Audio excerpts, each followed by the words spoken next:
اے منافقو، عجب نہیں کہ اگر تم حاکم ہو جاؤ تو ملک میں خرابی کرنے لگو اور اپنے رشتوں کو توڑ ڈالو۔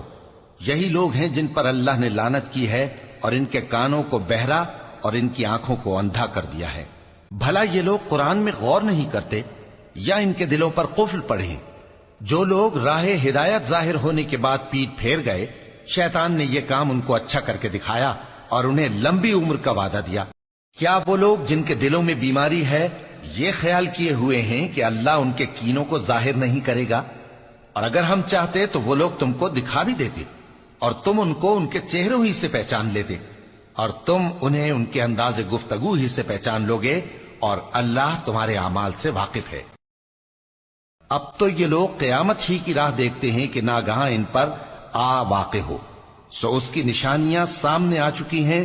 پھر جب وہ ان پر آ نازل ہوگی اس وقت انہیں نصیحت کہاں مفید ہو سکے گی۔ پس جان رکھو کہ اللہ کے سوا کوئی معبود نہیں، اور اپنے قصور کی معافی مانگو، اور مومن مردوں اور مومن عورتوں کے لیے بھی،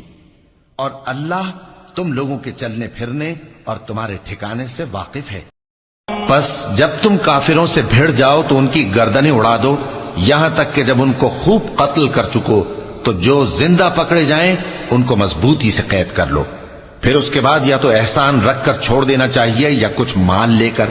یہاں تک کہ فریق مقابل لڑائی کے ہتھیار رکھ دے۔ یہ حکم یاد رکھو، اور اگر اللہ چاہتا تو اور طرح سے ان سے انتقام لے لیتا، لیکن اس نے چاہا کہ تم میں سے ایک کو دوسرے کے ساتھ ٹکرا کر آزمائے،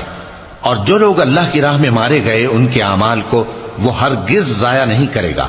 بلکہ ان کو سیدھے رستے پر چلائے گا اور ان کی حالت درست کر دے گا،